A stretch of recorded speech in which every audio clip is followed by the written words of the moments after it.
السلام علیکم۔ حضرت عمر بن خطاب روایت کرتے ہیں کہ ایک روز ہم حضور نبی اکرم صلی اللہ علیہ وآلہ وسلم کی خدمت میں حاضر تھے۔ اچانک ایک شخص ہماری محفل میں آیا۔ اس نے کپڑے نہایت سفید، بال گہرے سیاہ تھے۔ اس پر سفر کے کچھ اثرات نمایاں نہ تھے اور ہم میں سے کوئی اسے پہچانتا بھی نہیں تھا۔ بالآخر وہ شخص حضور نبی اکرم صلی اللہ علیہ وآلہ وسلم کے سامنے آپ صلی اللہ علیہ وآلہ وسلم کے گھٹنے سے گھٹنے ملا کر بیٹھ گیا اور اس نے دونوں ہاتھ اپنی دونوں رانوں پر رکھ لیے اور عرض کیا، اے محمد، مجھے بتائیے اسلام کیا ہے؟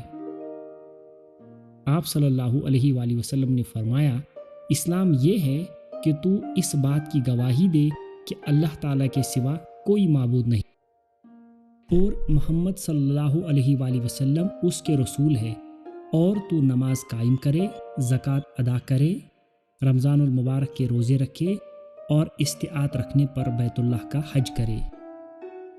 اس نے عرض کیا، آپ نے سچ فرمایا۔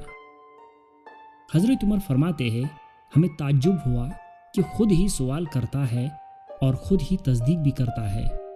اس کے بعد اس نے عرض کیا، مجھے ایمان کے بارے میں بتائیے۔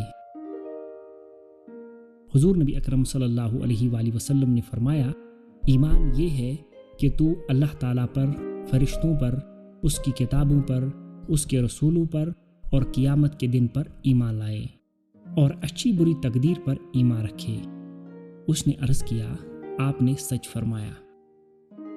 پھر اس نے عرض کیا، مجھے احسان کے بارے میں بتائیے۔ آپ صلی اللہ علیہ وآلہ وسلم نے فرمایا، احسان یہ ہے کہ تو اللہ کی عبادت اس طرح کرے گویا تو اسے دیکھ رہا ہے، اور اگر تو اسے نہ دیکھ سکے تو یہ جان لے کہ یقیناً وہ تمہیں دیکھ رہا ہے۔ اس نے عرض کیا، اچھا اب مجھے قیامت کے وقت کے بارے میں بتائیے۔ آپ صلی اللہ علیہ وآلہ وسلم نے فرمایا، جس سے سوال کیا گیا ہے وہ اس مسئلے پر سائل سے زیادہ علم نہیں رکھتا، یعنی جو کچھ مجھے معلوم ہے وہ تمہیں بھی معلوم ہے اور دوسرے حاضرین کے لیے اسے ظاہر کرنا مفید نہیں ہے۔ اس شخص نے عرض کیا، اچھا پھر قیامت کی علامات ہی بتا دے۔ حضور نبی اکرم صلی اللہ علیہ وآلہ وسلم نے فرمایا، علامت قیامت یہ ہے کہ نوکرانی اپنی ملکہ کو جنم دے گی اور برہنہ پاؤں اور ننگے بدن والے مفلس چرواہے اونچے اونچے محلات پر فخر کریں گے۔ پھر وہ شخص چلا گیا۔ حضرت عمر فرماتے ہیں کہ میں کچھ دیر ٹھہرا رہا۔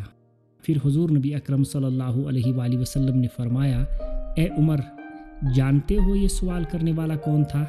میں نے عرض کیا، اللہ اور اس کا رسول صلی اللہ علیہ وآلہ وسلم بہتر جانتے ہیں۔